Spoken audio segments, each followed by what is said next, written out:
Story 1. The Endless Interchange.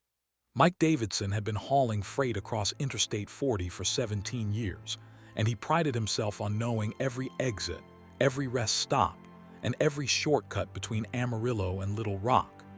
He'd driven through blizzards, tornadoes, and fog so thick he couldn't see his own hood ornament. Nothing rattled him anymore, or so he thought until that rainy October night in 2019, when the highway decided it didn't want to let him go. It started normally enough. Mike pulled out of a truck stop outside Oklahoma City at 11:47 p.m., his rig loaded with industrial equipment bound for Memphis. Rain hammered against his windshield in sheets, the kind of downpour that made the road shimmer like black glass under his headlights. The weather report had warned about heavy precipitation, but Mike had driven through worse. He settled into his seat, adjusted his mirrors, and merged onto I-40 East, expecting to make good time through the sparse late-night traffic.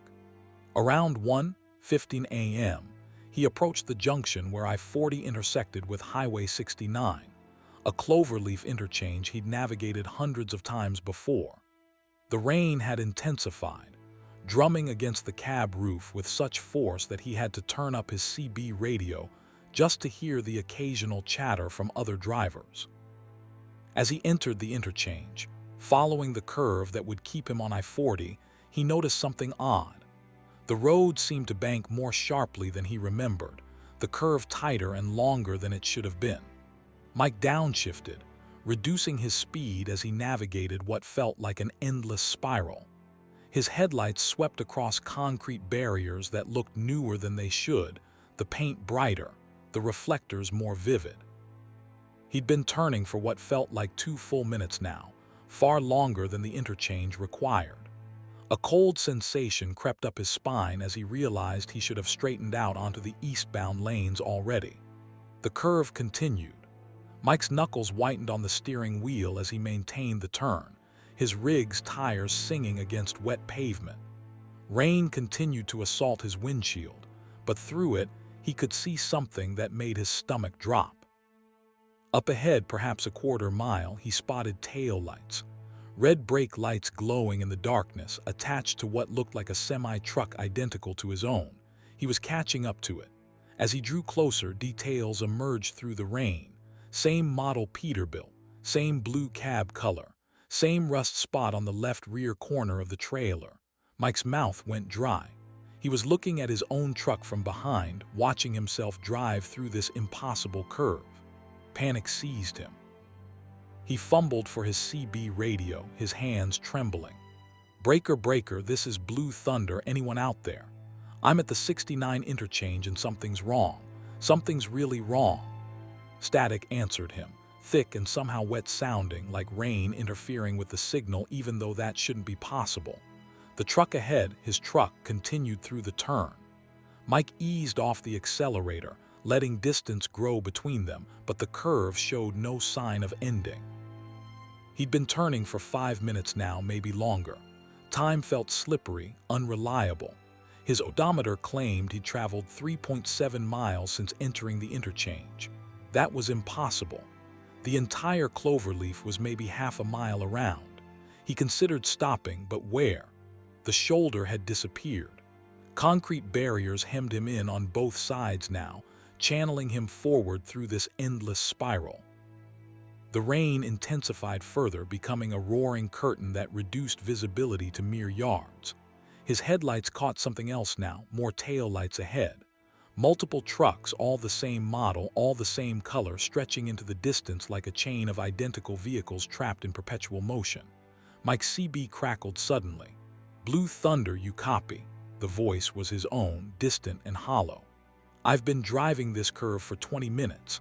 I can see myself up ahead. How is that possible?" He grabbed the radio with shaking hands.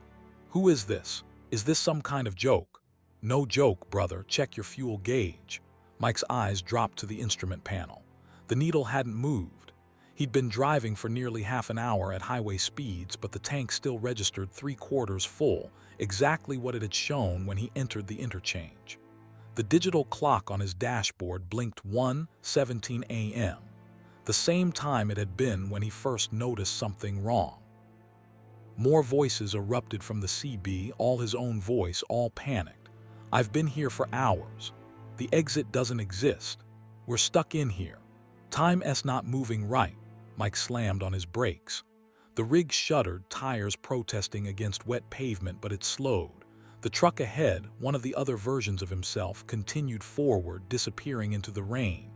He brought his vehicle to a complete stop, flashers on, and sat in the darkness trying to process what was happening. The rain changed. The sound altered, becoming more rhythmic, almost musical. Through his windshield, Mike saw the concrete barriers beginning to pulse, their surface undulating like living tissue. The painted lines on the road started to glow with a faint phosphorescence that had nothing to do with his headlights. He put the truck in park and stepped out into the rain, something he knew was probably stupid, but he had to see, had to understand. The water that hit him wasn't cold like rain should be. It was body temperature, thick, more viscous than water had any right to be. It smelled like ozone and something else, something organic and wrong. The interchange stretched ahead and behind him in a perfect circle, a loop of highway that curved back on itself in geometrically impossible ways. Above him, where there should have been sky, he saw only darkness and the suggestion of movement, as if enormous things were circling overhead, just beyond perception. Back in the cab, soaked and shaking, Mike tried his cell phone. No signal, which wasn't surprising given the weather, except the screen showed 5 bars of signal strength while simultaneously displaying no service. The time read 1:17 a.m. He watched the seconds tick by, 59:60, then back to 0, but the minutes never changed. He started driving again. What else could he do? The curve continued its endless spiral. He passed versions of himself periodically, some with drivers slumped over their wheels in despair, others driving mechanically, faces blank with resignation. One truck sat abandoned on the shoulder that had somehow reappeared, its driver's door hanging open, cab empty. After what his unchanging clock insisted was still 1:17 a.m., but what his exhausted body suggested was hours later, something changed. The rain began to lighten. The curve started to shallow out. Mike hardly dared to believe it, but the road was straightening. Then, like surfacing from deep water, he was through. The interchange spat him out onto straight highway, I-40 stretching ahead into normal darkness under normal rain.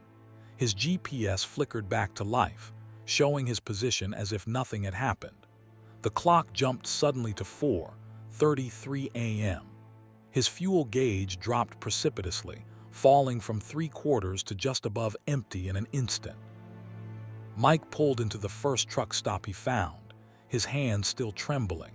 In the bathroom mirror, he looked years older, gray streaks in his beard that hadn't been there before, new lines around his eyes. When he asked the cashier what day it was, she looked at him strangely and told him it was October 23rd. He'd entered the interchange on October 22nd. The CB radio in his truck never worked properly again. Sometimes late at night when he drove past that interchange, he'd hear his own voice crackling through the static, warning others about the curve that never ends. He always took the surface roads now, adding hours to his route, but he didn't care. Some shortcuts weren't worth taking. Other truckers reported similar experiences over the years, always at that same interchange, always in heavy rain. The state transportation department denied any anomalies, but Mike noticed they'd installed new signage warning drivers to stay alert, complex interchange ahead. He wondered how many versions of himself were still in there, still turning, still trying to find the exit that would let them escape. And on especially rainy nights, when he was far from that cursed stretch of highway, he'd watch his clock and wonder if somewhere, in some loop of road that shouldn't exist, another Mike Davidson was watching his clock freeze at 1:17 a.m., just beginning to realize he'd driven into something from which there might be no escape. Story 2. The passenger in seat B, Alina Rodriguez, had been driving long-haul routes for Midwest Transport for 9 years, and she developed certain routines to stay alert during those lonely midnight hours. She'd rotate between country music, true crime podcasts, and audiobooks, stop every 4 hours whether she needed to or not, and never, under any circumstances, pick up hitchhikers. That last rule had kept her safe through nearly 1,000,000 miles of highway driving, until the night she discovered that some passengers don't need to be invited in. It was February 2021, and Alina was hauling a load of furniture from Grand Rapids to Denver, crossing through Nebraska on I-80. The night was clear and bitterly cold, the kind of cold that made the stars look like ice chips scattered across black velvet. Her rig's thermometer read -14 degrees Fahrenheit. Nothing was moving out here except for her and the occasional set of headlights passing in the opposite direction.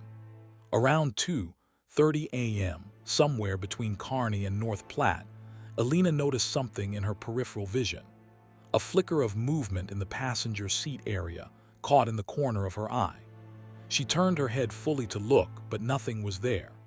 Just her thermos of coffee, her logbook, and a bag of sunflower seeds sitting on the empty seat. She returned her attention to the road, dismissing it as fatigue playing tricks. But 15 minutes later it happened again. This time she could have sworn she saw a silhouette, a suggestion of a person sitting in the passenger seat. When she looked directly at it, nothing.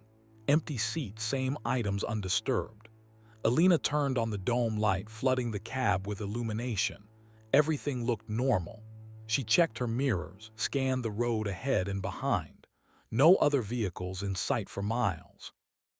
She was alone out here in the frozen darkness, exactly as she should be. She turned off the dome light and continued driving. The podcast she'd been listening to seemed too loud suddenly, so she turned it off, preferring silence. That's when she heard it, breathing. Slow, steady breaths that weren't her own coming from the passenger side of the cab. Her heart hammered against her ribs. She grabbed her flashlight and swept the beam across the passenger area. Nothing. But she could still hear it, that rhythmic breathing, clear and undeniable even over the rumble of the diesel engine. "Who's there?" she demanded, her voice sharp despite the fear crawling up her throat. "I know you're there, show yourself." The breathing stopped. Silence filled the cab, oppressive and waiting. Alina's hand moved to the CB radio, but before she could key the mic, she felt it. A sensation of weight settling into the passenger seat, the cushion compressing as if someone had just sat down. She watched in horror as an indentation formed in the fabric, deepening, spreading, taking the shape of a person sitting right there beside her. The temperature in the cab plummeted. Alina's breath began to fog despite the heater running full blast. Frost started to crystallize on the inside of the passenger window, spreading in intricate patterns that looked almost deliberate, almost like fingers spreading across the glass. "What do you want?" Alina whispered, not sure if she expected an answer. She got one. Not in words, but in sensation. A feeling of profound sadness washed over her, so intense it brought tears to her eyes. Grief, loss, and something else. Regret. The emotions weren't hers, she knew that with certainty. They were coming from whatever occupied the seat beside her. Alina forced herself to keep driving, to maintain speed and stay in her lane, even as every instinct screamed at her to stop the truck and run. But run where? She was in the middle of nowhere, surrounded by frozen fields stretching to infinity in all directions. And whatever this was, it was already inside with her. The passenger side seatbelt suddenly pulled out from its retractor, slowly, deliberately. It moved across the empty-looking space where the invisible passenger sat and clicked into the buckle. Alina watched, transfixed with terror, as the belt pulled tight against nothing she could see, forming a diagonal line across empty air that showed the clear outline of a torso. Her flashlight flickered and died. The dashboard lights began to dim, brightening and fading in a slow rhythm that matched the breathing she'd heard earlier. The breathing that had started again, louder now, ragged and wet-sounding. Alina's CB radio erupted with static, then a voice pushed through. It was female, young, desperate. "Please, you have to help me. I'm so cold. I've been out here so long. Please don't leave me here." "I don't understand," Alina said aloud, gripping the steering wheel so hard her knuckles ached. "What do you want from me?" The radio crackled again. "I just want to go home. I've been trying to go home for so long." Through her windshield, Alina saw something that made her blood freeze. A figure standing on the shoulder ahead, illuminated in her headlights. A young woman in a summer dress, thin and inadequate for the brutal cold, her dark hair whipping in wind that didn't affect the frozen landscape around her. She was waving both arms, flagging Alina down. Alina's foot moved toward the brake instinctively, but then she saw the woman's face. Pale, too pale, with eyes that reflected the headlights like an animal S. And her feet, they weren't touching the ground. She hovered 3 inches above the snow-covered shoulder, still waving, still pleading. Alina pressed the accelerator instead. The truck surged forward. As she passed the figure, it lunged toward the cab, hands outstretched, mouth opening in a silent scream. For one horrifying moment, Alina thought it would crash through the windshield, but the figure passed through the front of the truck like smoke, and suddenly the weight in the passenger seat intensified. The seatbelt pulled tighter against nothing. The entire truck lurched to the right as if hundreds of pounds had shifted suddenly. Alina fought the wheel, overcorrecting, feeling the trailer begin to fishtail on the icy highway. She eased off the gas, regaining control, her heart pounding so hard she could hear it in her ears. "Please," the voice came again, but this time not from the radio. It spoke directly into her right ear, so close she felt cold breath against her skin. "Please help me. I died here. My car went off the road in a storm. They never found me. I've been trying to leave, trying to go home, but I can't. I'm trapped here. I need someone to take me away from this place." Alina's hands were shaking violently now. "I don't know how to help you. Just take me with you. Take me away from where I died, please. I've asked so many drivers, but they won't stop. They can't see me, but you can feel me. You know I'm here." Tears streamed down Alina's face. The sadness radiating from the presence beside her was overwhelming, crushing. She understood now. This was someone who died alone in the cold, whose body had never been recovered, whose spirit was bound to this desolate stretch of highway. "Where?" Alina asked. "Where do you want to go?" "Anywhere. Anywhere but here." Alina drove. For the next 100 miles, she shared her cab with the invisible passenger, feeling that weight beside her, occasionally seeing the impression in the seat deepen or shift. The temperature remained frigid despite the heater. The frost on the passenger window spread and receded in patterns that might have been words in a language Alina didn't know. As she approached the Wyoming border, the weight in the passenger seat began to lighten. The oppressive sadness that had filled the cab started to dissipate like morning fog. The seatbelt unbuckled itself, slowly retracted. The temperature began to rise, the frost melting away. "Thank you," the voice whispered, barely audible now. "Thank you for not leaving me there." "Wait," Alina said. "What's your name?" "Who are you?" Silence answered her. The presence was gone. Alina was alone in her cab again, truly alone for the first time in hours. She pulled over at the next rest area and sat shaking, crying, trying to process what had happened. Later, after she delivered her load and returned home, Alina researched accidents on that stretch of I-80 in Nebraska.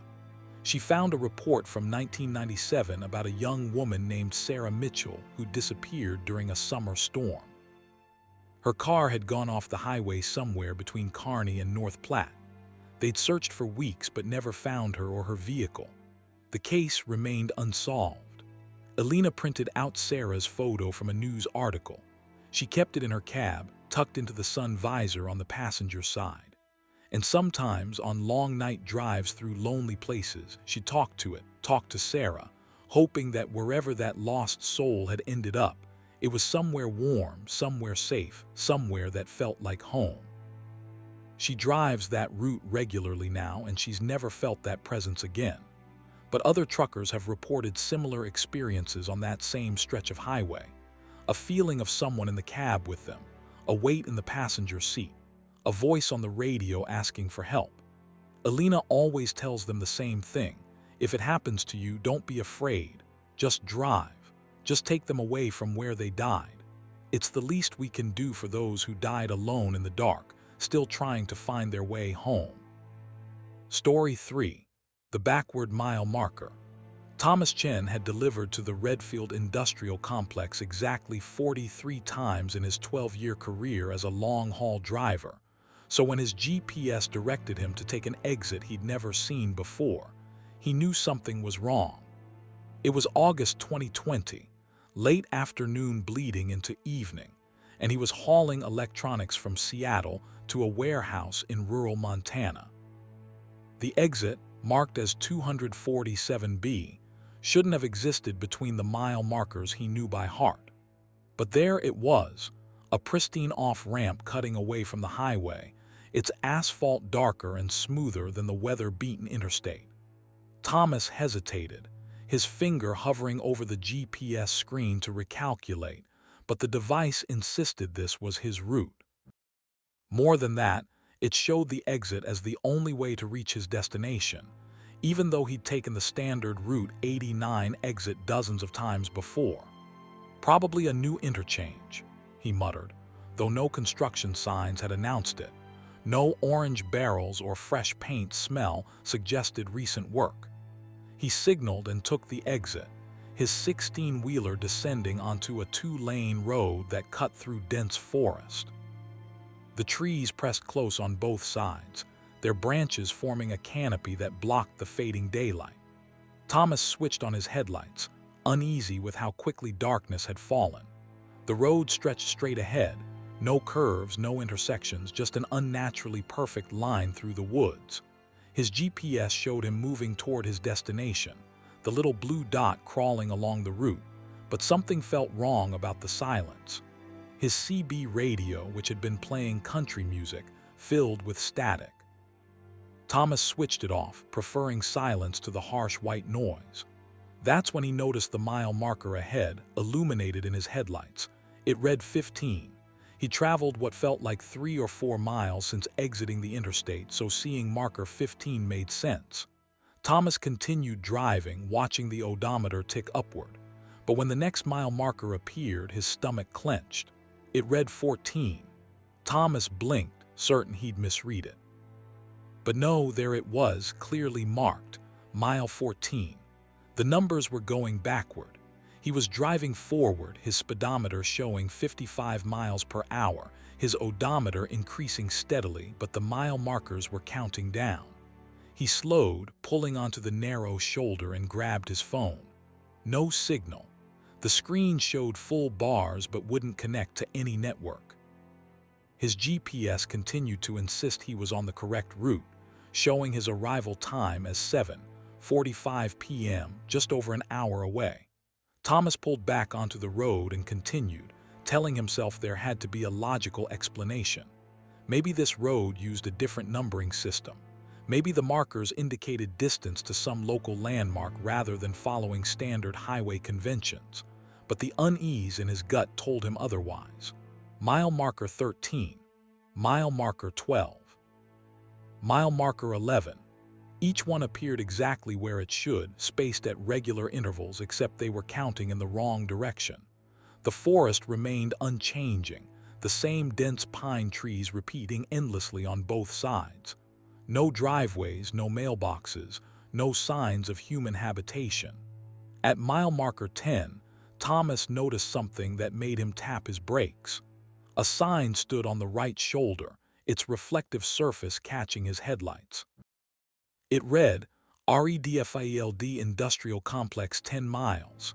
10 miles, that matched the marker, but he was driving toward it and the markers were decreasing, which meant he was going the right direction.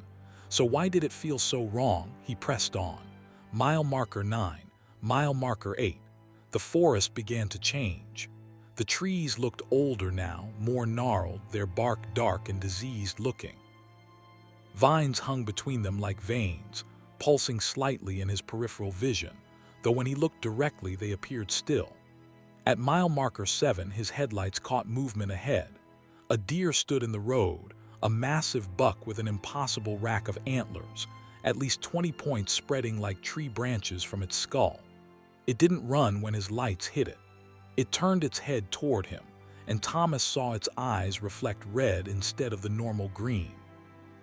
The deer's mouth opened, and Thomas could have sworn he heard it speak, a low voice that shouldn't have come from an animal's throat. "Turn back." He laid on the horn. The deer vanished, not bounding away but simply ceasing to exist between one moment and the next. Thomas's hands trembled on the wheel. He wanted to turn around, every instinct screaming at him to reverse course, but when he checked his mirrors, the road behind him had changed. The pavement was cracked and broken, sections missing entirely, dropping into darkness. He couldn't go back even if he wanted to. Mile marker 6. The road began to curve slightly, the first deviation from the straight line it had followed. The trees thinned, and Thomas saw structures between them. Buildings, he thought at first, but they were wrong. They looked like buildings reflected in broken mirrors, their angles impossibly sharp, their windows opening onto spaces that seemed deeper than the structures should contain. His CB radio turned itself on, erupting with voices. Dozens of them, all talking over each other, but Thomas caught fragments. "Wrong turn at the junction. Can't find my way back. How long have I been driving? The markers go to 0. Don't let them reach 0. Mile marker 5. Thomas's speedometer began to fluctuate wildly, swinging from 40 to 80 and back down without him touching the accelerator. His engine maintained the same steady rumble, but the numbers danced across the dial. The steering wheel felt loose in his hands, as if it were no longer quite connected to the wheels. At mile marker 4, he saw other vehicles. They sat abandoned on the shoulders and in the ditch, trucks like his, passenger cars, even an old school bus, all in various states of decay. Some looked decades old, rust-eaten and covered in vines. Others appeared newer but wrong, their metal surfaces rippling like liquid, their tires merged with the asphalt as if the road were slowly consuming them. Mile marker 3.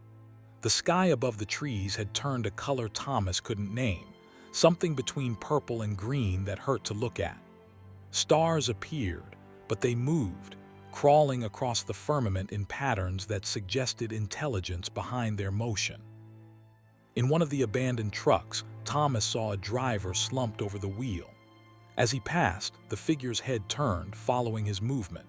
Its face was his own face, but older, withered, eyes hollow and desperate. It raised one hand, pressing it against the window, mouth opening in a silent scream. Mile marker 2. Thomas's GPS began to glitch, the screen showing impossible graphics, the route lines spiraling into fractal patterns that made his eyes water. The arrival time changed rapidly. 7:45 p.m., 8:33 p.m., 11:17 p.m. to 04 a.m., times that had already passed, times that hadn't come yet. His truck's headlights illuminated something ahead that made him slam on the brakes. A building stood where the road should continue, a massive structure of black glass and steel that couldn't possibly be the Redfield industrial complex he delivered to dozens of times before. It was too large, too tall, its architecture defying physics, angles that shouldn't connect somehow forming a cohesive whole. Above the entrance, letters glowed with sickly luminescence, REDFIELD Industrial Complex. But the words seemed to shift as he watched them, the letters rearranging themselves, spelling phrases in languages he didn't recognize. Mile marker 1 stood directly in front of the building. Beyond it, perhaps 50 feet further, Thomas could see mile marker 0. It pulsed with darkness, not black but an absence of light so complete it seemed to pull at his vision, trying to draw his eyes into it. The CB radio spoke again, this time a single voice, clear and deliberate. "Turn back now. Don't reach 0. If you reach 0, you'll never leave." Thomas threw the truck into reverse. The gearbox ground in protest, but it caught and he began backing up. In his mirrors, he saw mile marker 1 approaching, then passing. The road behind him had repaired itself, smooth and whole again. He reversed past marker 2, then 3, driving backward as fast as he dared. The abandoned vehicles disappeared as he passed them. The impossible buildings faded back into ordinary forest. The sky returned to its normal darkening blue. At mile marker 10, he risked turning around, executing a clumsy three-point turn that nearly put him in the ditch. He drove forward now, watching the markers increase. 11, 12, 13. The numbers were going the right direction again, counting up as he drove. When he reached marker 15, the entrance to the interstate appeared ahead, the familiar on-ramp bathed in normal streetlight. Thomas took it, merging back onto the highway with shaking hands. His GPS recalculated, showing him a conventional route to the actual Redfield Industrial Complex, the one he'd been to 43 times before. He pulled into a rest area and sat for 20 minutes, trying to calm his racing heart. When he finally looked at his logbook, he found something that made his blood run cold. The date had advanced by 3 days. It was no longer August 15th. According to every calendar and clock in his truck, it was August 18th. Thomas called his dispatcher, reported a mechanical issue that had caused delays, and completed his delivery via the standard route. He never mentioned what had happened on that backward road, but he kept his logbook from that trip, the pages showing the 3 missing days, and sometimes late at night. He'd take it out and stare at the blank entries, wondering what he'd actually experienced during that lost time. Other drivers report similar stories: roads that appear where they shouldn't, mile markers that count in the wrong direction, destinations that exist in places they shouldn't be able to reach. The exit marked 247B shows up on no official maps, but truckers whisper about it on the CB, warning others to ignore GPS directions that try to send them down unfamiliar roads, no matter how insistent the technology becomes. And Thomas Chen never uses GPS anymore. He plots his routes on paper maps, following only roads he's traveled before, because he learned that some shortcuts lead to places where the rules don't apply, where mile markers count down to 0, and 0 means you're somewhere you were never meant to be. Story 4. The Crying Cargo. Brandon Walsh had hauled every kind of freight imaginable during his 15 years on the road: livestock, hazardous materials, temperature-sensitive pharmaceuticals, even classified military equipment that came with armed escorts. But he'd never transported anything like the cargo he picked up from the Meridian Cold Storage Facility in Boise, Idaho, on that October night in 2018. The shipping manifest simply listed it as medical specimens, but medical specimens didn't cry. The facility itself should have been his first warning. Brandon arrived at 10:30 p.m. to find the loading dock deserted except for a single technician in a white lab coat who wouldn't meet his eyes. The man was pale, sweating despite the cold air pumping from the warehouse, and he kept glancing back over his shoulder as if expecting something to emerge from the darkness between the stacked crates and refrigeration units. "You're late," the technician said, though Brandon had arrived exactly on time. "Manifest says medical specimens. What am I hauling? Just keep the reefer at 38 degrees. Don't go into the trailer. Don't open the cargo. Deliver it to the research facility in Salt Lake City by 6 a.m. That's all you need to know." The technician handed Brandon a sealed envelope along with the standard paperwork. "Don't open this unless there's an emergency, and I mean a real emergency." Brandon had transported enough weird loads to know when not to ask questions. He inspected the seal on his refrigerated trailer, verified the temperature controls were functioning, and pulled out of the facility with a sense of relief to be leaving that unsettling place behind. The first hour passed normally. Brandon drove south on I-84, the highway quiet under a moonless sky. His trailer's refrigeration unit hummed steadily, maintaining its precise temperature. The gauges on his dashboard showed everything operating within normal parameters. Then at 11:47 p.m. he heard it, A sound coming from the trailer behind him, transmitted through the metal and into his cab. At first he thought it was the refrigeration system, a mechanical whine that needed adjustment. But as he turned down his radio to listen more carefully, he realized what he was hearing. It was crying. Not the wail of wind through gaps in the trailer seal, not some quirk of mechanics. It was the unmistakable sound of a child weeping. Brandon's foot eased off the accelerator. He checked his mirrors, seeing only the dark highway behind him and the white length of his refrigerated trailer. The crying continued, muffled but clear, rising and falling in waves of distress. He grabbed his CB radio. "Breaker 19, this is Raven calling Meridian Cold Storage. You copy?" Static answered him. He tried his cell phone next, pulling up the facility's number from his paperwork.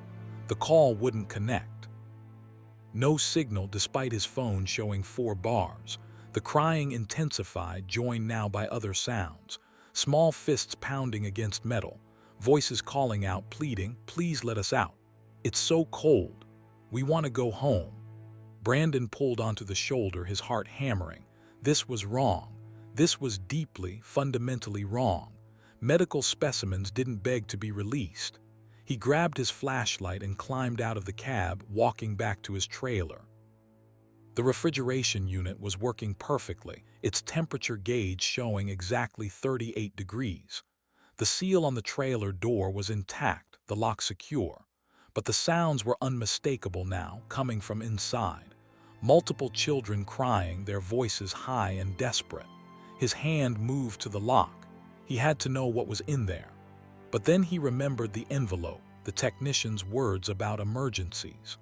Brandon returned to his cab and tore open the seal.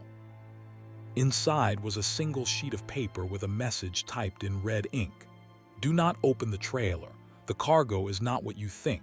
The sounds are not real. They are psychic impressions left by the previous contents.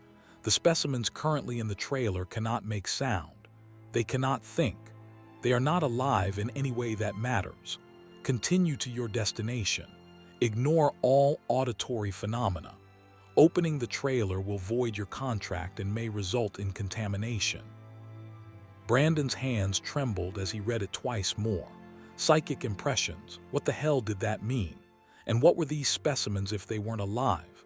He pulled back onto the highway, but the crying didn't stop. It grew louder, more insistent. He turned his radio up to drown it out, but the voices seemed to come from inside his own head now, bypassing his ears entirely. At midnight, the voices changed. They weren't just crying anymore. They were screaming. High, piercing shrieks of terror and pain that made Brandon's vision blur. He gripped the steering wheel, trying to focus on the road, but images were forcing themselves into his mind. A laboratory, children strapped to tables, men in biohazard suits standing over them with instruments, needles, saws, procedures that had no medical justification. "Stop it," Brandon shouted. "Whatever you are, stop showing me this." The temperature gauge for his trailer began to fluctuate. It dropped from 38 degrees to 35, then 30, then 25. The refrigeration unit should have been compensating, but the temperature kept falling. 15 degrees, 10 degrees, below zero. Brandon checked his mirrors and saw frost forming on the outside of the trailer, ice crystals spreading across the white metal like cancer.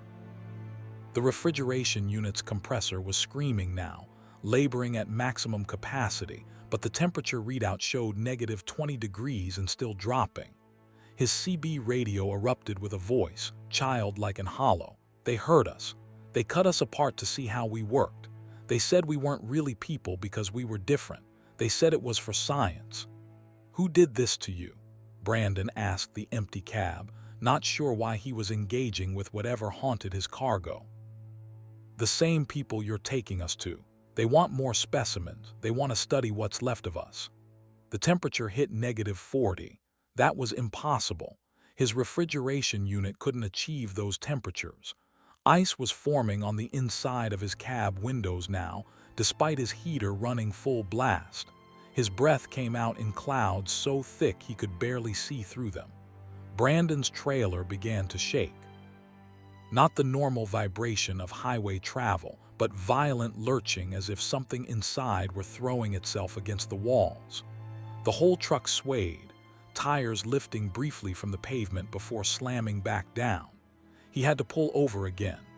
This was beyond anything he'd experienced, beyond anything explainable. As he guided his rig to the shoulder, his headlights illuminated a figure standing on the side of the road. A child, no more than 8 or 9 years old, wearing a hospital gown stained with something dark. The child's skin was gray, eyes black from lid to lid, and she pointed at the trailer with one emaciated arm. Brandon blinked and the figure was gone. But ahead in the darkness beyond his headlights' reach, he saw more of them. Dozens of children, all in hospital gowns, all with that same gray skin and those terrible black eyes, standing in a line that stretched into the distance. His phone rang, displaying unknown caller. Brandon answered it with shaking hands. The technician's voice came through, panicked and breathless. "Where are you? What's happening?" "The monitoring system shows catastrophic temperature failure. You didn't open the trailer, did you?" "No, I didn't open it, but something's wrong. There are voices and the temperature. The temperature doesn't matter anymore. Listen to me carefully. You need to get that cargo to the facility immediately. If the specimens warm up too much, if they thaw, the preservation seal breaks. Do you understand what I'm telling you? They can't be allowed to wake up." "Wake up? You said they weren't alive." "They're not alive the way we define it, but they're not completely dead either. The process left them in a state between. If they thaw, if they wake, they'll remember what was done to them. They'll be angry. You need to..." The call cut off. Brandon's phone screen cracked spontaneously, a web of fractures spreading across the glass. The temperature gauge now showed positive numbers, rising rapidly. 20 degrees, 30, 40. The crying stopped. The silence that replaced it was somehow worse, pregnant with anticipation. Brandon put the truck in gear and pressed the accelerator, driving towards Salt Lake City as fast as he dared, praying he could reach the facility before whatever was in his trailer fully woke. The children lined both sides of the highway now, hundreds of them, maybe thousands, keeping pace with his truck despite his speed. They weren't running. They simply appeared ahead and beside him, their black eyes fixed on his trailer, their mouths opening in unison though no sound emerged. At 3:47 a.m., something in the trailer moved. Not the violent shaking from before, but deliberate movement. Footsteps. Small feet walking across the metal floor. Then scratching, fingernails dragging against the interior walls. Then pounding, methodical and patient, testing for weaknesses. Brandon's GPS showed the research facility 15 miles ahead. He pushed his speed to 80, then 90, his truck protesting the pace. The pounding intensified. Metal began to shriek as something inside forced itself against the trailer walls, bending them outward. He could see the facility now, a complex of buildings surrounded by high fences topped with razor wire. Guards waited at the gate, waving him through urgently. Brandon barely slowed as he passed them, following the arrows painted on the pavement toward a loading dock where technicians in full biohazard suits waited. "Get out of the truck," one of them shouted through a speaker. "Get out now and clear the area." Brandon didn't need to be told twice. He threw the door open and ran, not looking back as the technicians swarmed his trailer. He heard mechanical sounds, heavy equipment moving into position, and then a blast of something that made his ears pop, some kind of extreme cold being pumped into the trailer. A supervisor found him in the facility's waiting room an hour later. "The specimens have been secured. Your payment has been transferred, including a substantial bonus for completing the delivery despite the complications." "What were they?" Brandon demanded. "What was I carrying?" The supervisor's face remained neutral. "Your contract includes a comprehensive non-disclosure agreement. You delivered medical specimens. That's all you know. That's all you'll ever say you know. Do we understand each other?" Brandon understood. He understood that some things weren't meant to be transported, some experiments weren't meant to be conducted, and some cargo was too terrible to contemplate. He took his payment and left, and he never accepted another refrigerated load, never hauled anything marked as medical specimens. But sometimes, late at night when he's driving through darkness, he hears it again, crying from a trailer that isn't there, children's voices calling out from the spaces between memories, and he wonders how many other drivers are out there right now, hauling cargo that shouldn't exist, delivering nightmares to destinations where terrible things are done in the name of science. The Meridian Cold Storage Facility burned down 6 months later, an electrical fire according to official reports.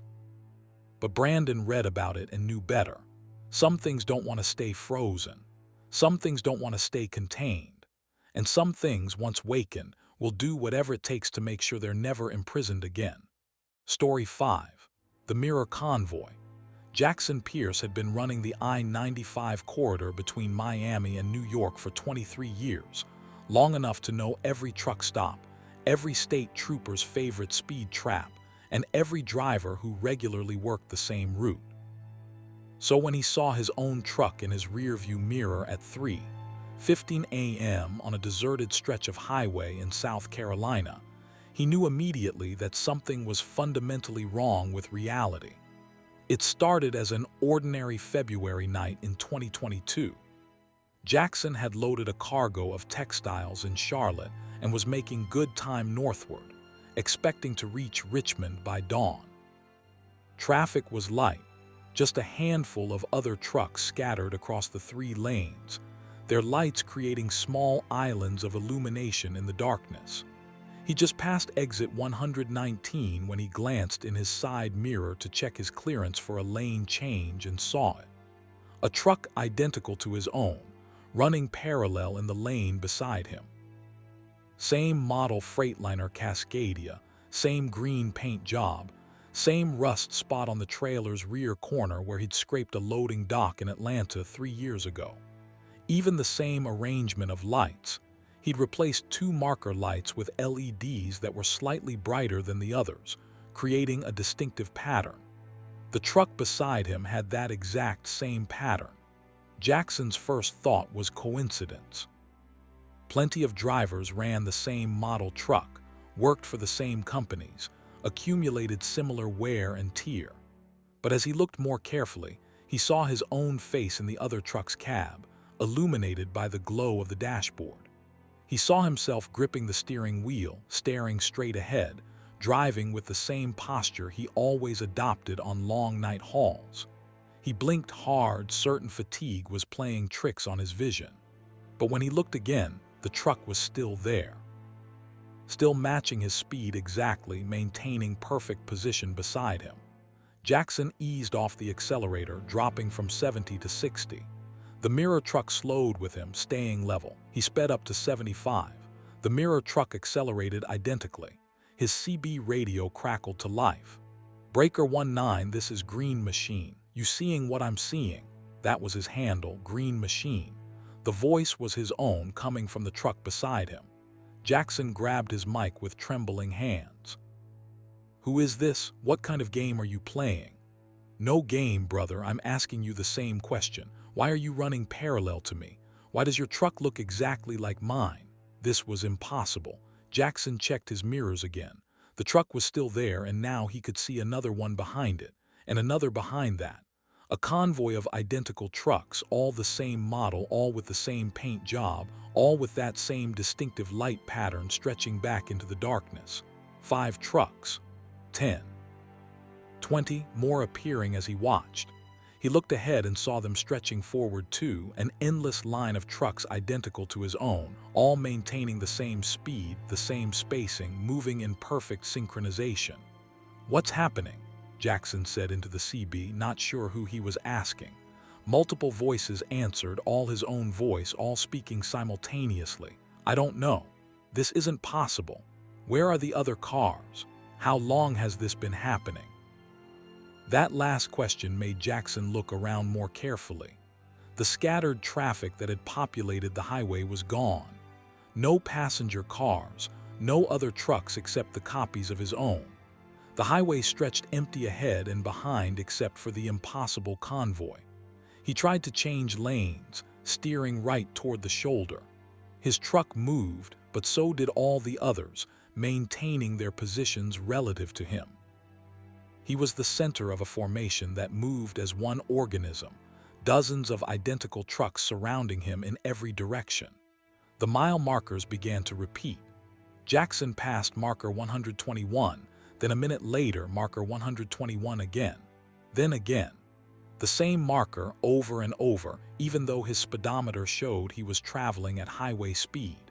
His fuel gauge caught his attention. It read 3/4 full, exactly what it had shown when he left Charlotte. He'd been driving for nearly 3 hours, burning fuel at his normal rate of about 7 miles per gallon. The tank should be noticeably lower, but the needle hadn't moved. Jackson tried his phone, no signal. The screen displayed the time as 3:15 a.m. He watched the seconds tick 59, 60 back to 0, but the minutes never advanced. He was stuck at 3:15 a.m., driving forever through the same mile of highway, surrounded by infinite copies of himself. One of the mirror trucks pulled ahead slightly, moving into position directly in front of Jackson. He could see himself through the rear window of its cab, see the back of his own head. The truck ahead began to flash its brake lights in a pattern. 3 short flashes, 3 long, 3 short, SOS in Morse code. Jackson felt panic rising in his chest. He grabbed the CB again. Is anyone else out there? Anyone who's not me? Silence answered him, then his own voice, dozens of instances speaking in creepy unison. Just us, just us, just us. He slammed on the brakes. His truck shuddered to a stop, tires smoking.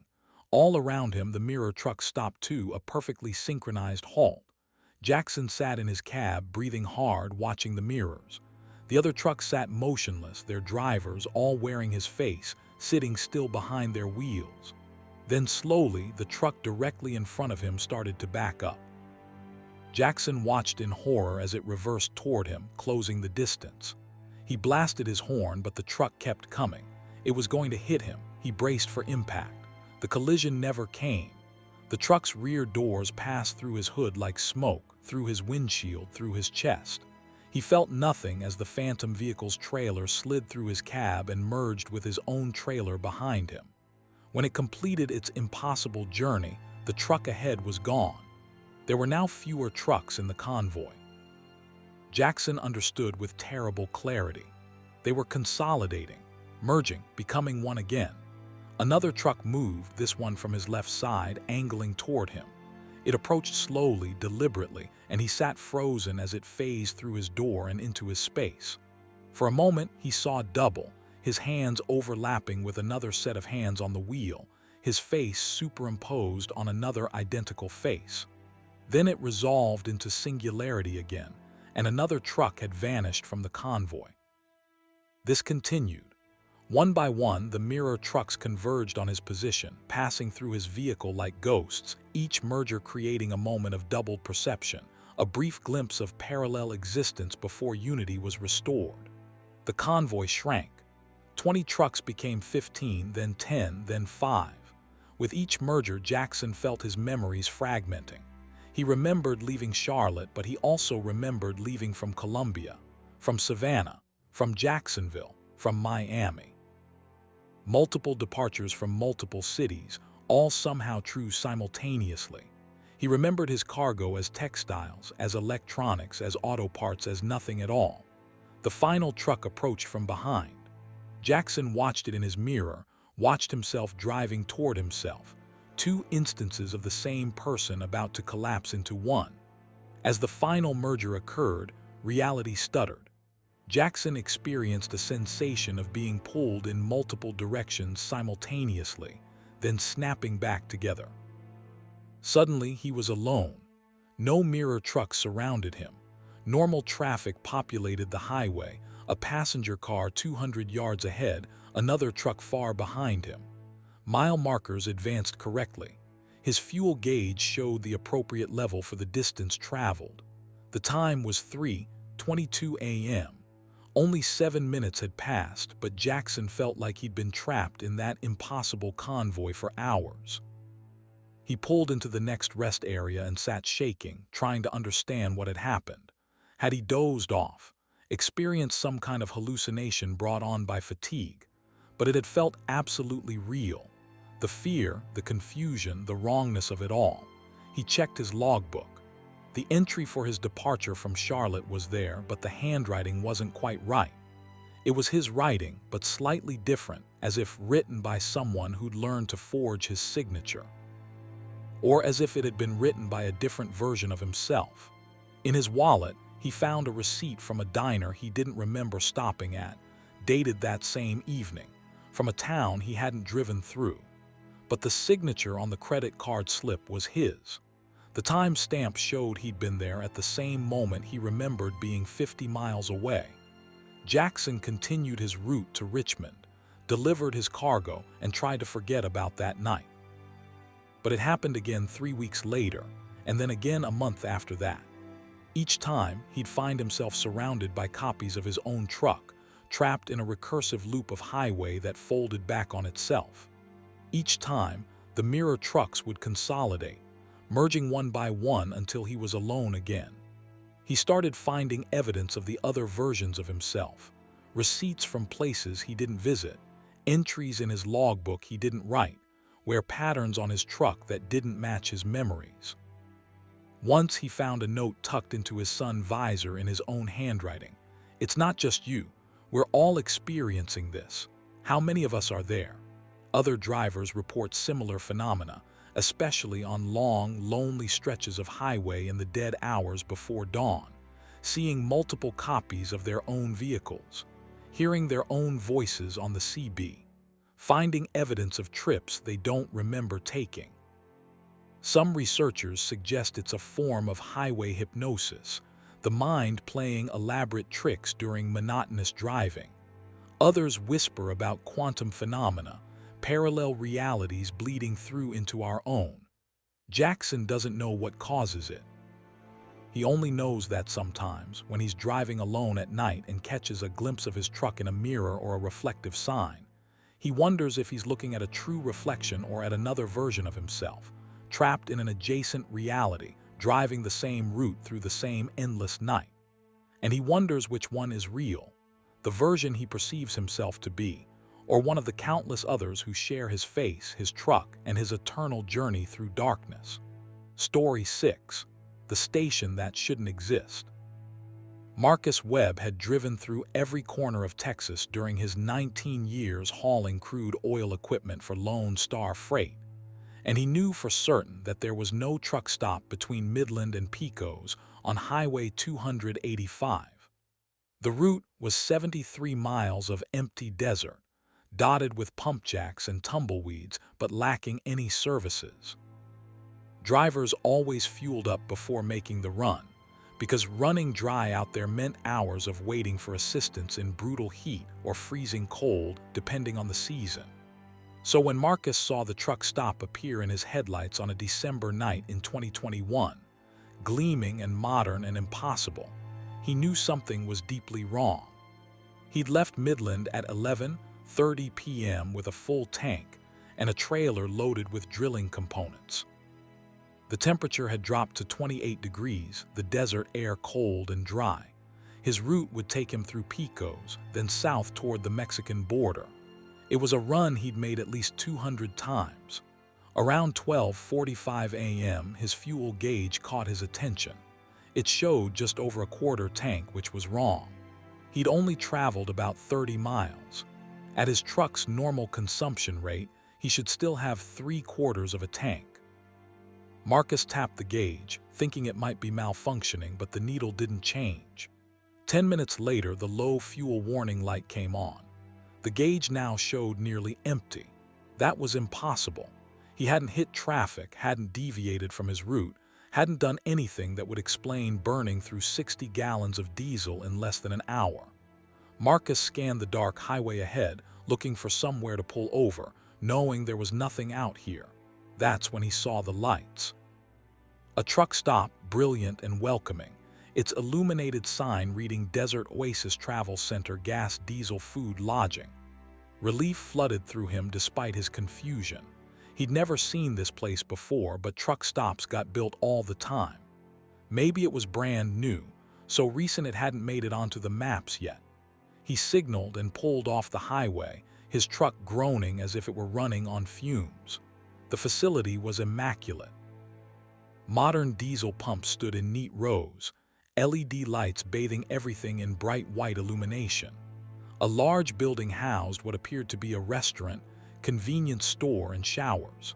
Several other trucks sat parked in the lot, their running lights suggesting drivers sleeping in their cabs. Marcus pulled up to a pump and shut off his engine. The silence of the desert pressed in around him, broken only by the tick of cooling metal and a faint hum from the building's electrical systems. He climbed out of his cab, surprised by how warm the air was. Minutes ago, it had been below freezing. Now it felt like a pleasant spring evening, temperature in the 60s. The fuel pump looked standard enough, with a credit card reader and a digital display. Marcus swiped his card, but the reader showed an error. Payment not accepted, this time see attendant. He looked toward the building. Through the large windows, he could see the interior of the convenience store, aisles stocked with snacks and drinks, everything brightly lit. But he didn't see any movement, no attendant behind the counter, no customers browsing the shelves. Marcus walked to the entrance. The door should have triggered an automatic chime, but it opened silently. Inside, the store was exactly what it had appeared to be from outside, fully stocked, clean, modern. Country music played from speakers in the ceiling, a Garth Brooks song from the 90s. The air conditioning was running, the temperature comfortable. "Hello," Marcus called. "Anyone here?" No response. He walked to the counter, looking for a bell to ring or a button to press for service. Behind the counter, a security monitor showed camera feeds from around the facility. Marcus saw his own truck at the pump. He saw the other trucks in the parking lot. But when the camera showing the interior of the store cycled into view, it showed the space as empty. He wasn't on the monitor. A chill ran down his spine. He waved his hand in front of where he thought the camera should be. On the screen, the store remained empty. No movement. No Marcus Webb standing at the counter waving his arms. He turned and looked at the aisles more carefully. The products on the shelves were wrong. The packaging designs were off. Brands he didn't recognize mixed in with familiar names. A candy bar called Milky Void sat where Milky Way should be. A chip brand named Flay S in the style of Lay's, close enough to be recognizable but wrong in ways that made his stomach churn. The magazine rack held publications with disturbing titles, Trucking Afterlife Monthly and Highway to the Other Side. The dates on them were impossible, months and years that hadn't happened yet, scattered randomly. March 2024, September 2019, November 2027. Marcus backed toward the door, but it wouldn't open. He pushed, pulled, threw his shoulder against it. The glass was solid, unyielding. Through it, he could see his truck at the pump, the desert highway beyond, everything exactly as it should be except he was trapped inside. A voice spoke from the speakers, replacing the music. "Welcome to Desert Oasis, Marcus. We've been expecting you." "Who's there? Let me out of here." "You're not ready to leave yet. You haven't completed your transaction." "Card didn't work. I can't pay for fuel." "The fuel isn't what you're here to purchase." The voice was calm, neutral, neither male nor female. "You're here because you're dying, Marcus. Right now, on Highway 285, your truck is rolling off the road. You had a heart attack 3 minutes ago. The pain you felt in your chest that you dismissed as indigestion, that was the beginning of the end." Marcus's hand went to his chest. He did have pain there, a dull ache he'd been ignoring for the past hour. Just stress, he'd thought, too much coffee and not enough sleep. This place is a way station, the last stop before the final destination. Some part of your consciousness came here while your body completes its shutdown sequence. "That's insane. I'm fine. I'm standing right here." "Look at the monitor again." Marcus turned to the security screen. The view had changed. It now showed Highway 285 from an elevated angle. He saw his truck, not at the fuel pump but veering across the desert, plowing through scrub brush, rolling, tumbling, coming to rest on its side in a cloud of dust. The driver's door hung open. A figure lay motionless on the ground nearby. "No," Marcus whispered. "No, that's not real. It happened 3 minutes ago in linear time, but time doesn't work the same way here. You have as long as you need to accept what's coming. Some drivers leave quickly. Others stay for what feels like years." Marcus looked around the store again, understanding now. The other trucks in the parking lot, their drivers were here too, trapped in their own versions of this place, their own way stations. Maybe they'd been here for minutes or decades or somewhere in between. What happens when I'm ready to leave? You walk through the back door. It leads to what comes next. Marcus saw the door the voice referenced, a plain wooden door at the rear of the store marked "Employees Only." It pulsed with a soft light, almost imperceptibly, like it was breathing. What if I don't want to go through? What if I want to stay here? You can try, some do, but eventually everyone walks through the door. There's nothing for you back in the world you knew. Your body is dead. The part of you that's here is all that remains. Marcus sank to the floor, his back against the counter. This couldn't be real. It had to be a hallucination, a dream, something explainable. But it felt absolutely real. More real than dreams ever did. He could smell the coffee brewing in the machine behind the counter, feel the cold tile through his jeans, taste the fear in his mouth. Hours passed, or minutes, or days. Time became meaningless. Marcus explored every inch of the store, finding impossible things in every aisle. Photographs of himself that he'd never posed for, showing moments from his life he didn't remember. A newspaper with his obituary already written, describing the accident on Highway 285, mentioning his wife and 2 daughters, listing his funeral arrangements. He tried the door again and again, but it remained locked.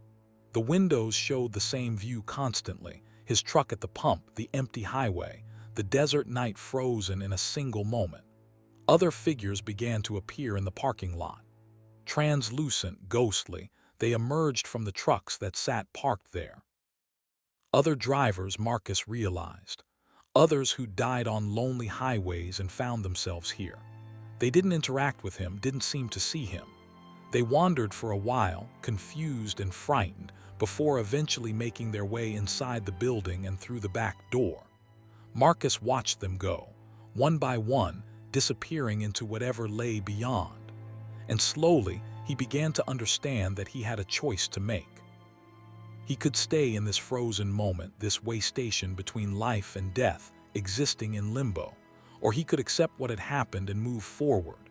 He thought about his family, about his wife discovering he died alone on a desert highway, about his daughters having to identify his body, the grief they would experience. He wanted to be there for them, to comfort them, to tell them he was okay, but he couldn't. That world was closed to him now. Marcus stood and walked toward the back door. It didn't look frightening anymore. It looked peaceful, inviting, like a door opening into light. He put his hand on the knob, feeling its warmth. "Wait," he turned. Another driver stood there, a woman in her 60s wearing a weathered denim jacket. "You don't have to go yet," she said. "You can stay as long as you want." "How long have you been here?" "I died in 1987, been here ever since. It's not so bad once you get used to it. Safe, quiet, no pain, no problems." Marcus looked at her, really looked. She was fading, becoming more transparent, less real. However long she'd been here, it was erasing her, making her less substantial with each passing moment. "I can't stay," Marcus said. "My family needs to know I'm at peace. Somehow they need to know." He opened the door. Light flooded out, warm and welcoming. Marcus stepped through and felt himself dissolve, become part of something larger, something that stretched across time and space and incorporated all things. In the real world, on Highway 285, first responders found Marcus Webb's body. The medical examiner determined he died of a massive coronary before the truck ever left the road. At his funeral, his wife told the gathered mourners about a dream she'd had the night he died. In the dream, Marcus had appeared to her, standing in a brightly lit place, smiling, telling her he was okay, telling her not to grieve too long. He was continuing his route, just on a different highway. And sometimes, Drivers traveling through that empty stretch of desert between Midland and Pecos report seeing lights where no truck stop should be. They say if you're running low on fuel and the desert oasis appears, you should keep driving, because that station doesn't sell diesel or gasoline. It deals in transitions, in passages from one state of being to another. And once you stop there, you might never finish the journey you started. Story 7. The Voice in the Static. Darren Hughes had been using the same CB radio for 14 years, a Cobra 29 that had seen better days but still worked reliably enough for the occasional check-in with other drivers or warnings about speed traps ahead. He wasn't one of those guys who lived on the CB, chattering endlessly about nothing. He preferred the quiet, the solitude of long-haul driving. So when the radio started talking to him without anyone broadcasting, when it began speaking in a voice that knew things it shouldn't, Darren discovered that some silences should never be broken. It was May 2019, and Darren was hauling agricultural equipment from Des Moines to Fargo, crossing through Minnesota on I-35. The late spring night was clear and mild, the kind of perfect driving conditions that made the miles disappear effortlessly. His radio had been quiet for hours, just the occasional burst of static that he'd learned to tune out. Around 2:30 a.m., somewhere north of Albert Lea, the static changed. It became rhythmic, pulsing, almost like breathing. Darren reached to turn the volume down, but before his hand touched the knob, a voice emerged from the noise. Darren Hughes, age 47, divorced, 2 children you haven't spoken to in 6 years. Darren's hand froze. The voice was wrong, layered, as if multiple people were speaking in perfect unison, each word overlapping itself fractionally to create an unsettling echo effect. "Who is this? How do you know my name?" "We know everything about you, Darren. We've been watching for a very long time, waiting for the right moment to make contact." This had to be someone messing with him, another driver who'd somehow learned personal details, playing a prank. Real funny, asshole. Find someone else to screw with. He reached for the radio to switch it off, but his hand passed through the knob as if it weren't there. He tried again, solid controls, but they wouldn't respond to his touch. The radio was locked on, volume unchangeable. "You can't disconnect from this conversation, Darren. We've bridged too much distance to reach you. We need you to listen very carefully." "What do you want?" "To warn you. In 7 minutes, you'll see a deer on the road, a large buck. You'll swerve to avoid it. If you do, your truck will jackknife, cross the median, and collide with a southbound vehicle. 3 people will die. One of them will be you." Darren's knuckles whitened on the steering wheel. "Is that a threat?" "It's a fact. A future we can observe from our position outside your linear time. We're giving you the opportunity to change it." "How?" "If there's a deer, I can't just hit it. A collision at this speed would wreck my truck, maybe kill me anyway." "The deer isn't real, Darren. It's a projection, something that will appear to exist but has no physical substance. You'll be reacting to a phantom. When you see it, you must not swerve. Drive straight through it. Do you understand?" This was insane. Darren checked his mirrors, looking for vehicles that might be following him, for any sign of surveillance, drones, or cameras. He saw only empty highway stretching behind him under the glow of occasional streetlights. "Who are you? Where are you calling from?" "We exist in what you would call the future, though that term is imprecise. We are observers, watchers, researchers studying the patterns of human decision-making at critical junctures. Your moment of crisis approaches. 6 minutes now." Darren's mind raced. This was either an elaborate hoax or something impossible trying to present itself as real. Either way, the specific detail about a deer appearing in 7, now 6 minutes was testable. He'd know soon enough if this was genuine. "Why me? Why are you warning me specifically?" "Because of what happens if you survive, the choice you'll make 3 years from now, a conversation you'll have with your daughter on her wedding day. Words that seem small to you but which cascade through time, influencing decisions she'll make that affect thousands of lives. Your death tonight truncates that timeline. We're attempting to preserve it." "What conversation? What does she do?" "We cannot provide specifics." Knowledge of the future influences behavior in ways that corrupt the timeline we're trying to protect. You must simply trust that your survival matters. Darren wanted to argue, to demand more information, but he was counting seconds in his head. 5 minutes had passed. If the voice was telling the truth, he had 2 minutes until the deer appeared. How do I know you're real? How do I know you're not just some AI program designed to manipulate drivers? You don't. You can only make a choice based on incomplete information, as all humans do at all times. But consider this, Darren. What harm comes from following our instruction? If the deer appears and you drive through it, you either pass through a phantom and continue safely, or you strike a real animal and face those consequences. If you swerve, you risk the accident we've described. The rational choice is to trust our warning. 1 minute. Darren's heart hammered against his ribs. His hands were slick with sweat on the wheel. He forced himself to breathe steadily, to maintain his speed, to watch the road ahead with total focus.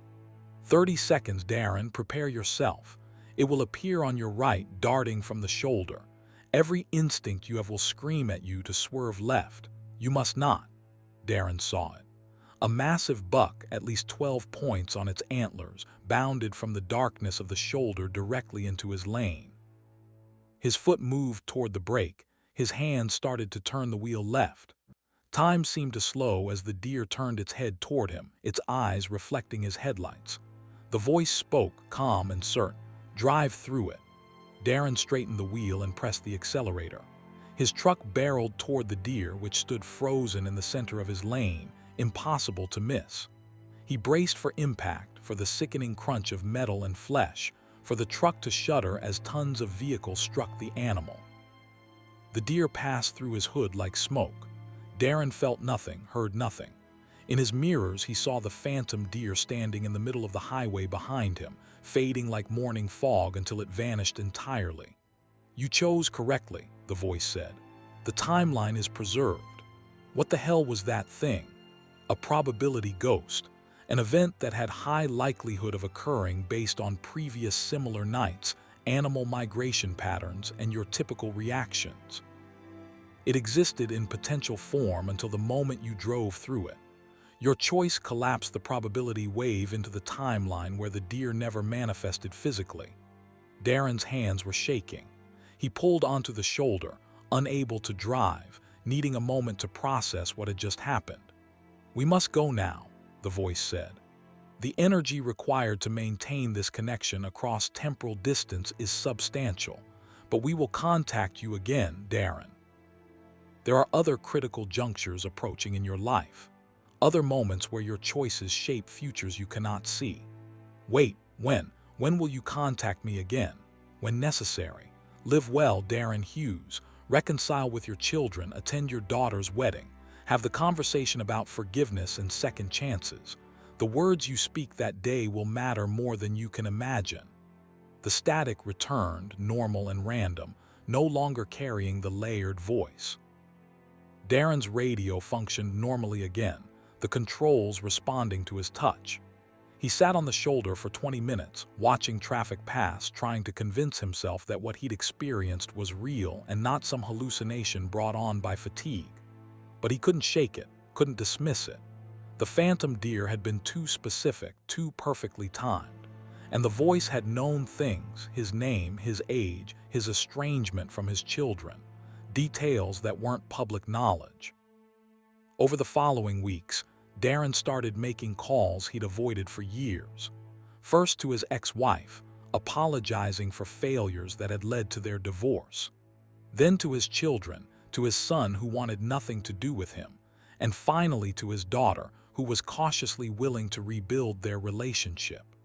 3 years later, in 2022, Darren stood in the back of a church watching his daughter marry a man he'd only met twice. She asked him to walk her down the aisle despite their history, despite the years of his absence. During the reception, she found him sitting alone, and they talked. She told him about a job offer she'd received, a position at a pharmaceutical company doing research she wasn't sure was ethical. Darren didn't remember the voice's warning about this conversation, didn't consciously think about timelines or cascading effects.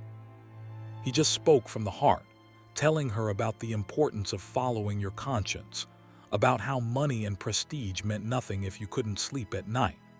He told her about second chances, about how he was grateful she'd given him one, and how some opportunities weren't worth taking if they compromised who you were. She turned down the job. Instead, she accepted a lower-paying position at a nonprofit researching treatments for rare childhood diseases. 7 years later, her team developed a treatment protocol that saved hundreds of lives. None of those children would have survived if she'd taken the other job, if she'd spent those years developing slightly more profitable variations of existing drugs for the company Darren had advised her to avoid. The voice never contacted him again, but Darren bought a new CB radio anyway, a top-of-the-line model with crystal-clear reception. He kept it on whenever he drove, monitoring every channel, listening through static and silence. Not because he expected to hear from them again, but because he wanted them to know he was listening.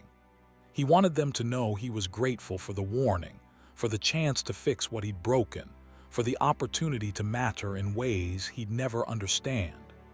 Other drivers report similar experiences. Voices in the static warning them about accidents that haven't happened yet, about choices with consequences they can't foresee. Some dismiss these as hoaxes or hallucinations. Others listen and wonder if we're all being watched by observers from futures we're still creating, by entities who can see the patterns of cause and effect stretching across time. Darren doesn't know if the voice was real, if time travel is possible, if his daughter's work actually mattered in the grand scheme of things. He only knows that sometimes the universe gives you a warning, and what you do with that warning defines everything that comes after. And sometimes, in the deepest hours of the night when he's driving through darkness and silence, he listens to his radio and waits for a voice that might tell him about the next critical moment, the next choice that will ripple forward through time in ways he cannot imagine. Story 8. The Town THAT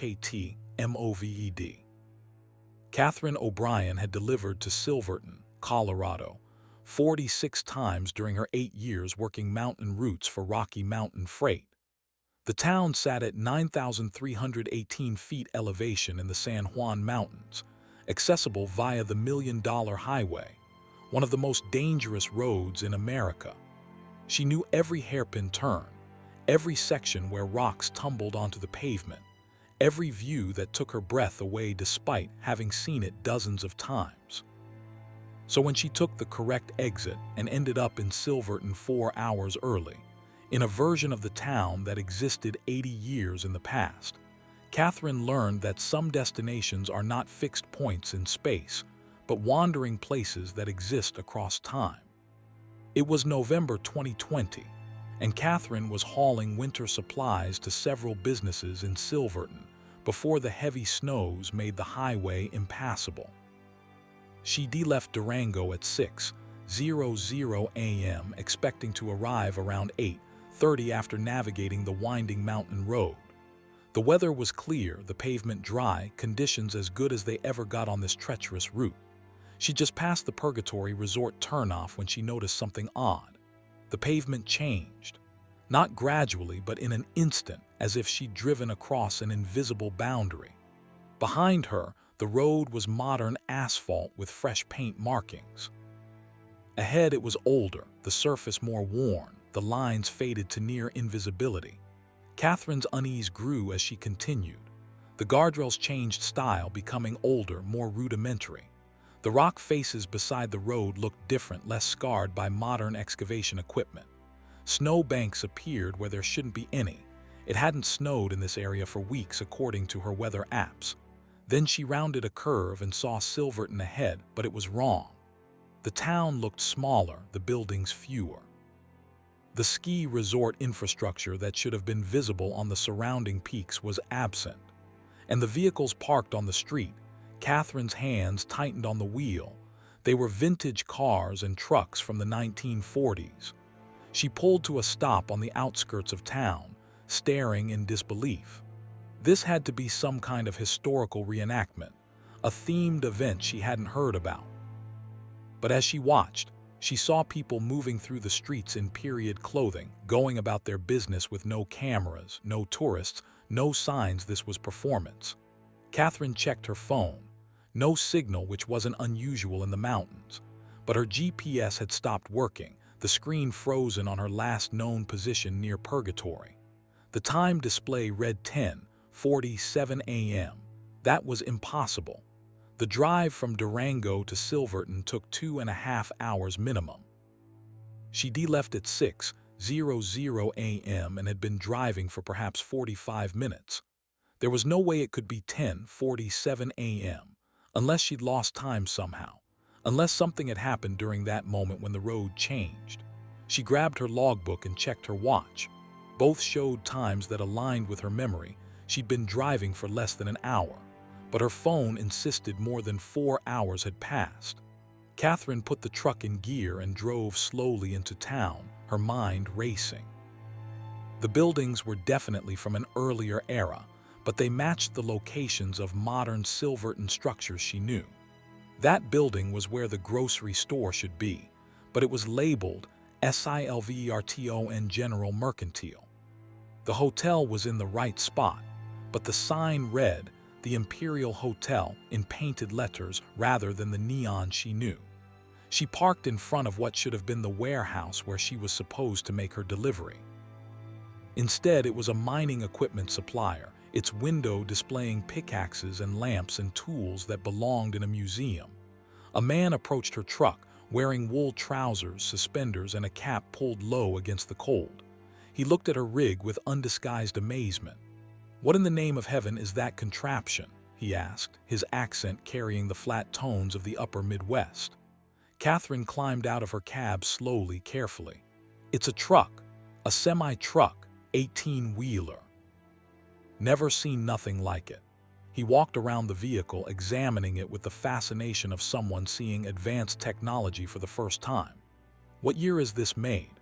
2016, Catherine said, watching his face. He laughed. 2016 what? You pulling my leg? What year do you think it is? Catherine asked, though she already knew the answer and dreaded hearing it confirmed. 1942, of course. October 15th, 1942. You hit your head or something, miss. Catherine's vision swam. This wasn't possible. Time travel didn't exist. She was hallucinating or dreaming or had somehow driven into an elaborate historical recreation. But everything felt absolutely real. The cold mountain air biting her skin, the smell of coal smoke from chimneys, the sound of horses pulling a wagon down the main street. I need to find someone in charge, a sheriff or mayor or someone. Sheriff Thompson's office is in the courthouse. The man pointed down the street. You feeling all right, miss? You look pale. Catherine walked toward the courthouse, leaving her truck parked on the street. People stared at her as she passed. Her modern clothing, jeans, a fleece jacket, hiking boots marked her as strange to them. She saw their curiosity, their confusion, and in some faces, fear of the unknown. The sheriff was a man in his 50s with a thick mustache and suspicious eyes. He looked at Catherine like she might be insane or dangerous, possibly both. I know this sounds crazy, Catherine began, but I'm from the future, from the year 2020. I was driving to Silverton on a delivery run and somehow I ended up here. In your time. Sheriff Thompson's expression didn't change. Ma'am, I've heard some tall tales in my years, but that's a new one. My truck outside, you've seen it, haven't you? That technology doesn't exist in 1942. My phone. She pulled out her smartphone, turned it on, showed him the dead screen. This is a communication device from my time. And my clothes, the fabrics, the synthetic materials, they won't be invented for decades. The sheriff examined her phone, turning it over in his hands. Could be some kind of prop. Government probably has all kinds of secret gadgets we don't know about. Test me then. Ask me about the future. I can tell you things that are going to happen. The war. I know how World War II ends. I know about D-Day, about atomic bombs, about everything that's coming. Sheriff Thompson's eyes narrowed. If you're a spy, you've got one hell of a cover story. "I'm not a spy. I'm just a truck driver who somehow drove through time. I need help getting back." Over the next several hours, Catherine tried to prove her origins. She showed them her driver's license with its holographic security features, her credit cards with magnetic strips, the synthetic materials of her clothing that wouldn't tear despite rough handling, the tread pattern on her boots, designed by companies that didn't exist in 1942. Some people believed her. Others thought she was a madwoman or a very sophisticated hoaxer. But they couldn't deny the evidence of her truck, sitting on the street like a chrome and steel monster from another world. As evening approached, Catherine stood on the street where she'd entered town, looking back the way she'd come. The road stretched into the distance, looking normal, giving no indication of being a temporal gateway. She had to try to return, had to attempt the drive back to her own time. "If you are telling the truth," Sheriff Thompson said, "and you go back to your future, people won't believe you any more than I do. You'll have no proof this happened." "I know," Catherine said, "but I have to try." She climbed into her truck, started the engine, a sound that made people on the street step back in alarm, and drove toward the edge of town. The road ahead looked the same as when she'd arrived, old asphalt with faded markings. But as she drove, she watched her mirrors, watching the town recede behind her. At the exact spot where she'd noticed the road change coming into town, it changed again. The pavement suddenly modern beneath her tires, guardrails updating to current standards. Her GPS flickered back to life, showing her position and the time, 8:42 a.m. Catherine pulled over, shaking. According to her phone and watch, which now agreed with each other again, she'd left Durango at 6:00 a.m. and had been driving for 2 hours and 42 minutes. The time she'd spent in 1942 Silverton, several hours by her perception, had vanished from linear time. She continued to Silverton, arriving at the modern town that existed in 2020. The delivery went normally. She spoke to people she'd met before, delivered to the warehouse at the address she knew. Everything was exactly as it should be. But that night back in Durango, Catherine drove to the public library before it closed. She researched Silverton's history, looking for any evidence of what she'd experienced. In a digitized collection of the local newspaper from 1942, she found it. An article dated October 16, 1942, with the headline, "Mysterious Woman and Strange Vehicle Appear in Silverton." The article described her visit, her truck, her claims of being from the future. It quoted Sheriff Thompson, saying the woman had disappeared as mysteriously as she'd appeared, driving out of town and vanishing before anyone could follow. Several citizens reported that the vehicle had faded from view like a ghost as it left town. There was a photograph, grainy and unclear, showing her truck parked on the main street. And beside it, barely visible in the old print, Catherine could see herself talking to the sheriff. She printed the article, carried it back to her truck, and sat in the cab staring at it. Physical proof. Evidence that she'd traveled through time, that she'd existed in 1942 for several hours before returning to her own era. Catherine made that delivery route 47 more times before retiring in 2024. She never again drove into the past version of Silverton, though she always watched carefully as she approached the town, wondering if she'd see the road change, if she'd get another chance to cross through time. Other drivers report similar experiences in mountainous areas, places where the landscape is old and the roads follow paths used for centuries. Towns that appear in the wrong era, buildings that shouldn't exist yet or should have been torn down decades ago. Most dismiss these as tricks of the mind, fatigue-induced hallucinations. But Catherine knows better. Some places, she believes, are not fixed in time. Some locations exist across multiple eras simultaneously and under the right conditions, whether time of day, the position of the stars, or factors beyond human comprehension. You can slip from one era to another like passing through a doorway. She keeps the newspaper article in a frame on her wall, physical proof of the impossible. And sometimes, late at night, she wonders about the people she met in 1942 Silverton. They're long dead now, dust and bones in cemetery plots she's driven past. But for a few hours one October afternoon, she walked among them, spoke with them, existed in their world. And they remembered her, remembered the mysterious woman from the future who drove a chrome monster and told stories about a war they hadn't won yet and technologies they couldn't imagine. Time, Catherine learned, is not the straight line we imagine. It's something stranger, something that loops and folds and creates moments where past and present coexist.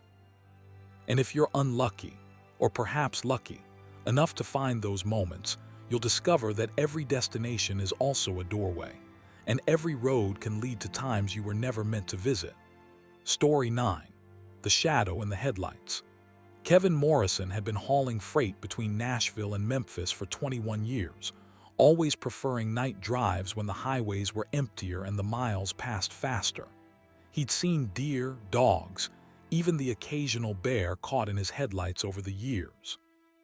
But he'd never seen anything like the figure that appeared on Highway 40 that September night in 2021, a shadow in human form that ran alongside his truck at 70 miles per hour and wanted him to acknowledge it existed, to invite it inside. The night started normally enough.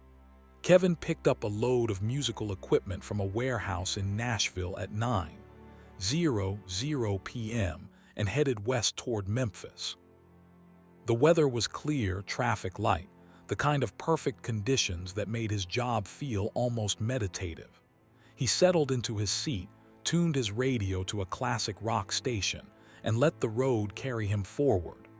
Around 11:30 p.m., somewhere between Jackson and Memphis, Kevin noticed something in his peripheral vision. Movement outside his driver's side window, keeping pace with his truck. At first, he thought it was another vehicle running parallel to him, but when he turned to look directly, he saw nothing, just empty highway and darkness beyond the shoulder.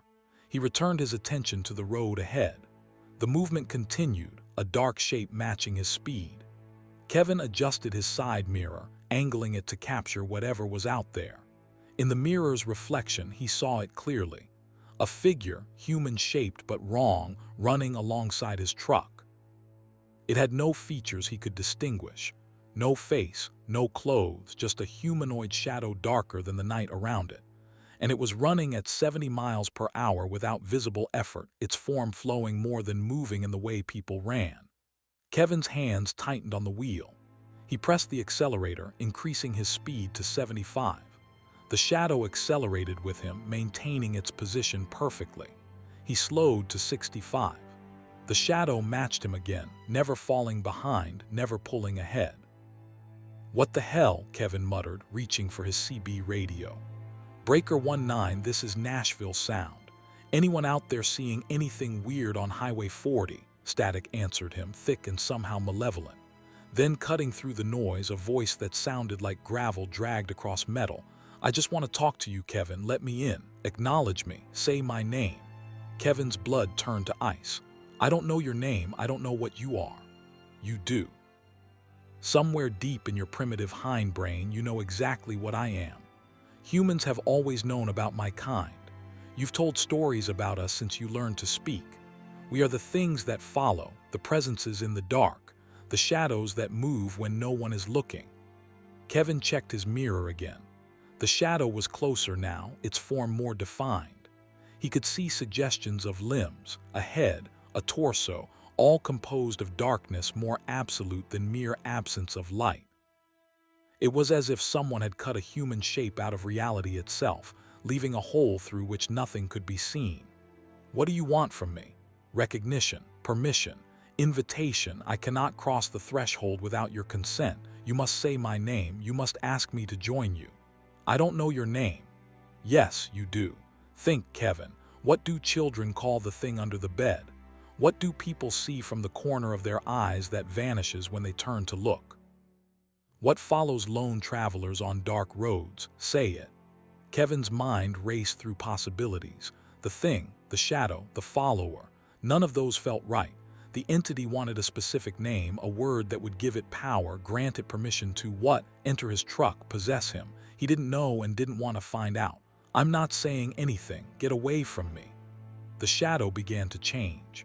Its form started to shift, becoming more distinct. Kevin saw it developing features, saw darkness coalescing into the suggestion of a face. But the face was wrong, composed of too many elements, as if the shadow were cycling through every face it had ever worn, showing them all simultaneously. "You're making this harder than it needs to be," the voice said, now coming from directly beside Kevin's window rather than through the CB. "I've been following you for years, Kevin Morrison. Ever since that night in 2003 when you almost died. Do you remember?" Kevin did remember.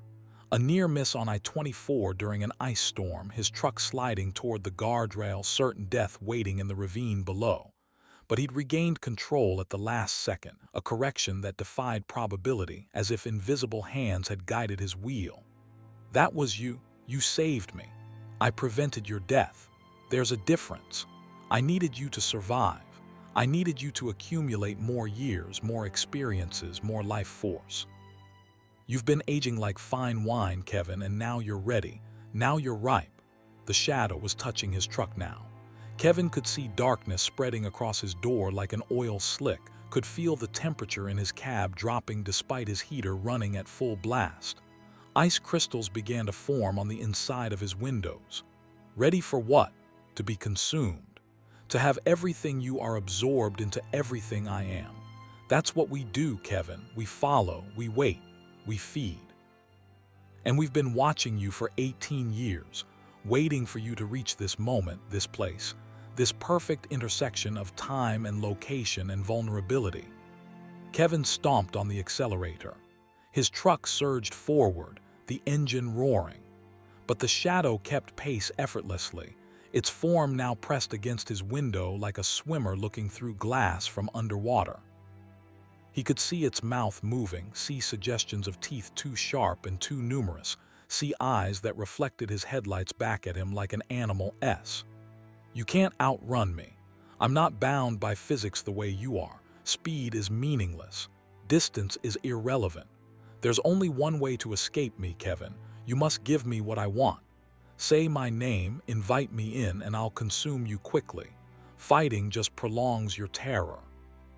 Kevin grabbed his phone, tried to dial 911, but his screen wouldn't respond.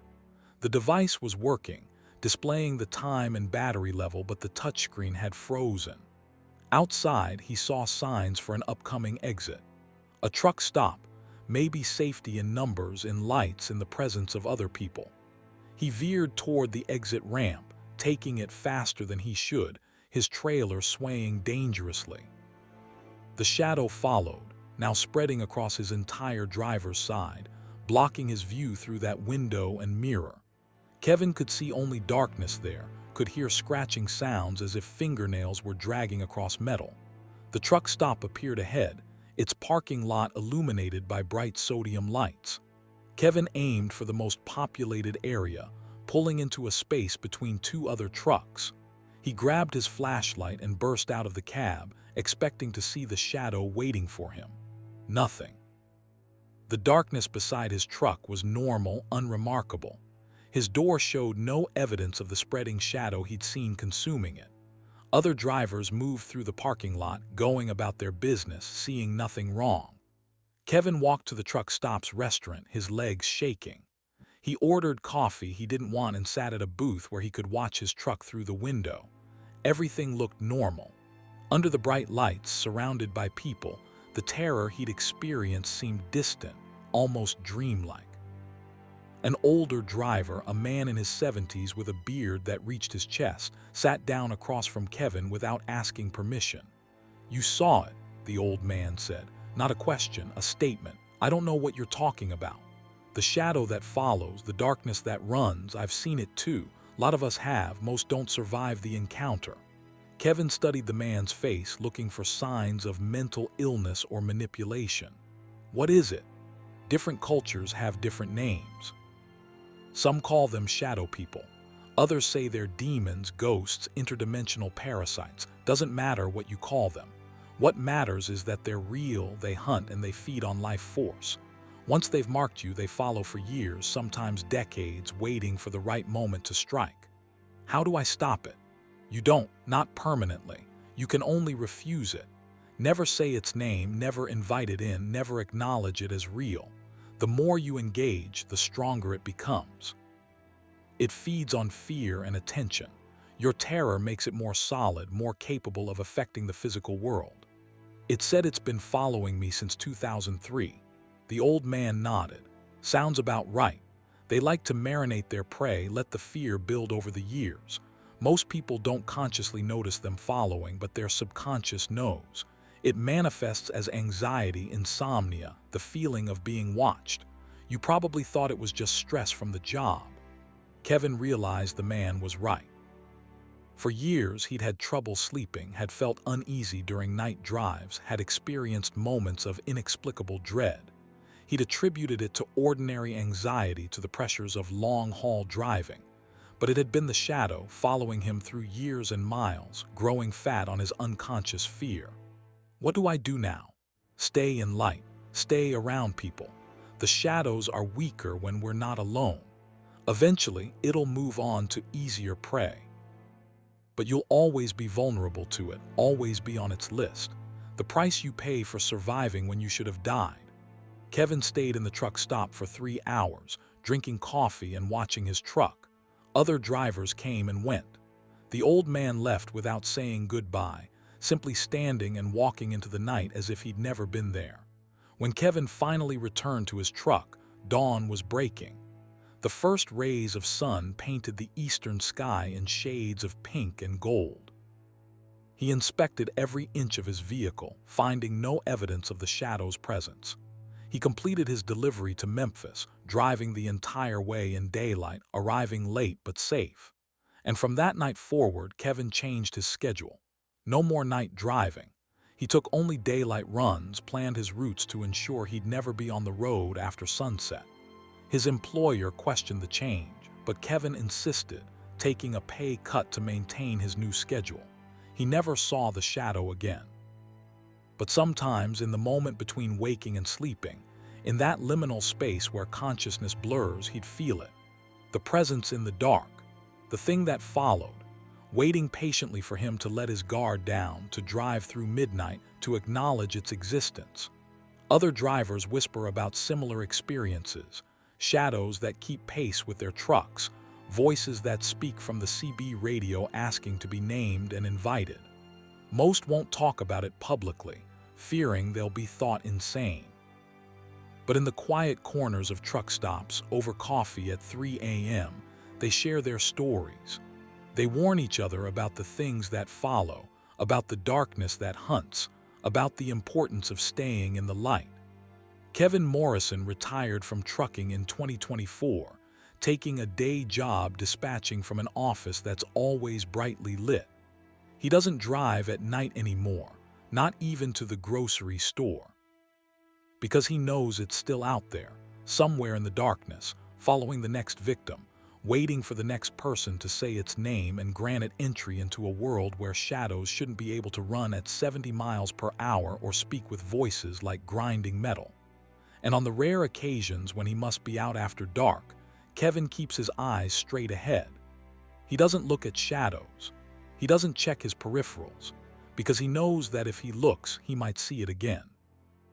And if he sees it, it will know he remembers. And if it knows he remembers, it will come back. And this time, it might not be satisfied with just following.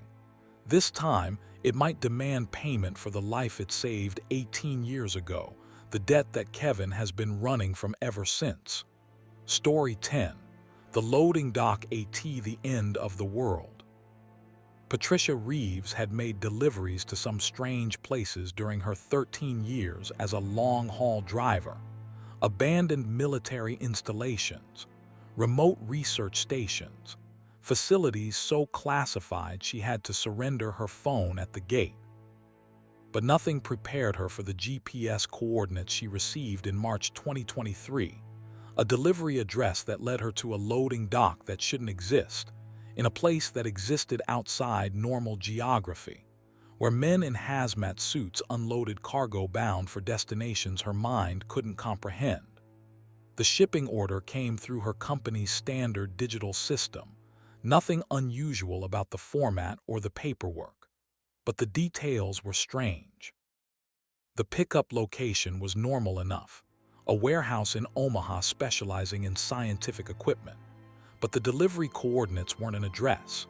They were raw GPS coordinates: 41, 4,923 degrees N, 99, 9,018 degrees W, followed by instructions to proceed exactly to coordinates. Do not deviate, arrive between 2:00 a.m. and 3:00 a.m. on March 15th. Patricia's dispatcher confirmed the order when she called to verify. Yeah, it's legit. Government contract. They pay triple rates for overnight precision delivery. You'll need to sign enhanced NDAs when you pick up the cargo. The pickup went smoothly. The cargo was contained in 6 large crates, sealed and labeled only with alphanumeric codes. Patricia signed the paperwork, including non-disclosure agreements that threatened criminal prosecution for revealing any details about the delivery, and pulled out of Omaha at 6:00 p.m. on March 14th. The GPS coordinates placed her destination in rural Nebraska, roughly 4 hours away if traffic cooperated. But as Patricia drove, she noticed something odd. Her route took her on increasingly remote roads, leaving the interstate for state highways, then county roads, then unnamed dirt tracks that appeared on no map. Around midnight, her GPS indicated she was approaching the coordinates, but there was nothing out here. Patricia's headlights illuminated empty grassland stretching in all directions. No buildings, no lights, no signs of human activity. She pulled to a stop and checked her navigation. According to the GPS, she was half a mile from her destination. She drove forward slowly, following the coordinates across the open prairie. The grass was tall, untouched by grazing animals or mowing equipment. Her truck bounced over the uneven ground, the trailer groaning in protest. Then she saw it. A road appeared ahead, perfectly paved and marked, running straight across the prairie where no road should exist. It looked brand new, the asphalt dark and smooth, reflective paint stripes still bright. But it led to and from nowhere. A strip of highway dropped into the middle of empty grassland like a stage prop. Patricia turned onto the impossible road and followed it. A mile ahead, lights appeared. She approached cautiously, her mind struggling to process what her eyes reported. It was a loading dock, a massive concrete structure that looked like it belonged at a commercial warehouse. Lights illuminated the area with daylight brightness. Heavy equipment, forklifts, cranes, shipping containers, sat arranged around the dock. Men in white hazmat suits moved between them, working with efficient purpose. Behind the loading dock there was nothing. No building attached to it, no warehouse or facility. Just the dock itself, thrust up from the prairie like a monument, its back opening onto darkness so complete it seemed to absorb light. Patricia pulled her truck up to the dock, following hand signals from one of the hazmat-suited figures. Her hands were shaking. This was wrong on every level. Loading docks didn't exist in isolation. They were parts of buildings connected to storage facilities and distribution centers. This thing stood alone, serving no structure she could see. A figure approached her cab, moving with mechanical precision. Through the hazmat suit's faceplate, Patricia couldn't see features clearly, just the suggestion of a face that might have been human. The figure gestured for her to open her window. Patricia Reeves. The voice came through a speaker in the suit, artificially modulated, stripped of identifying characteristics. Yes, I have a delivery. Please remain in your vehicle. We will unload. Do not exit the cab under any circumstances. Do not photograph or film this facility. Do not speak to other personnel. Do you understand? Patricia nodded, not trusting her voice. The figure moved to the rear of her trailer. She heard the doors open, heard equipment being activated. In her side mirror, she watched the hazmat-suited workers remove her cargo with practiced efficiency, loading the crates onto motorized dollies. They wheeled the crates toward the loading dock's rear opening, toward that darkness that shouldn't exist. Patricia watched as they pushed the first crate into the blackness, and it vanished. Not into shadow, not into a darkened building. It simply ceased to be visible, as if it had crossed a threshold into somewhere else entirely. Her CB radio erupted with sound, not static, but voices speaking in languages she didn't recognize, overlapping conversations in tones that ranged from subsonic rumbles to frequencies so high they hurt her ears. She reached to turn it off, but before she could, one voice cut through the others, speaking in clear English with an accent that belonged to no region she could identify. Unit arriving from location designated Earth Standard. Cargo manifests medical supplies for Colony 7. Processing transfer. Another voice equally strange. Confirmed, gateway stable, proceed with transfer protocol. Patricia's mind reeled. Gateway, Colony 7, what kind of government facility used terminology like that? The workers continued their task, methodically removing all 6 crates and wheeling them into the darkness. The process took 15 minutes. When they finished, the hazmat-suited figure returned to her window. Delivery confirmed. Your payment has been processed. You will leave immediately, following the same route by which you arrived. You will not speak of what you've seen here. The non-disclosure agreements you signed carry penalties up to and including permanent detention. Do you understand? What is this place? Patricia couldn't stop herself from asking, though she knew it was probably dangerous. The figure was silent for a long moment. Then, this facility serves a purpose beyond your security clearance. Asking questions reduces your value as a contractor. We prefer to use reliable drivers multiple times. Curiosity threatens that reliability. I won't ask again, I promise. Good, drive safely, Ms. Reeves. We will likely require your services again. The figure stepped back, gesturing for her to leave. Patricia put her truck in gear and pulled away from the loading dock, following the impossible road back the way she'd come. In her mirrors, she watched the facility recede. The hazmat-suited workers stood motionless, watching her go. The lights created an island of illumination in the vast darkness of the prairie. Then, as she reached the end of the paved section where it met the dirt track, Patricia looked back one final time. The loading dock was gone. The lights had vanished. Empty prairie stretched in all directions, showing no evidence that anything had ever existed there. Her GPS showed no record of the coordinates. Her truck's navigation system had erased the route, showing only her drive from Omaha to her current location with a blank gap where the delivery should have been. Patricia drove back to civilization in a daze, her mind trying to rationalize what she'd experienced. A secret military installation that could be packed up and moved quickly. Some kind of classified transportation hub. But that darkness, that void into which the crates had vanished, that defied any conventional explanation. 3 weeks later, she received another delivery order. Same format, different coordinates, same tight time window. The pickup location was in Salt Lake City. The cargo was labeled geological samples. The GPS coordinates placed the delivery somewhere in the Utah desert. Patricia almost declined, almost told her dispatcher she couldn't make the run. But the pay was extraordinary, and some part of her needed to know if the first experience had been real or some elaborate hallucination brought on by fatigue. She made the delivery. This time, the loading dock appeared in the desert, rising from sand and scrub as if it had always been there. Different location, but identical structure. Same hazmat-suited workers. Same darkness at the rear of the dock where cargo vanished into elsewhere. This time, as she waited for them to unload, Patricia saw something emerge from the darkness. Not the workers returning, but something else.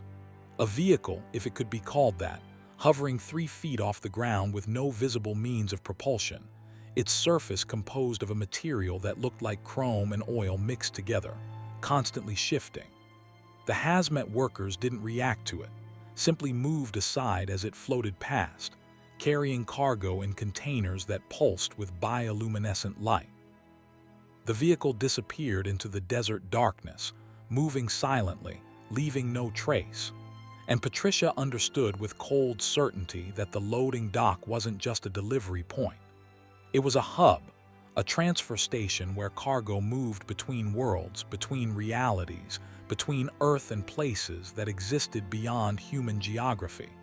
She made 7 more deliveries over the following year, each time to different coordinates.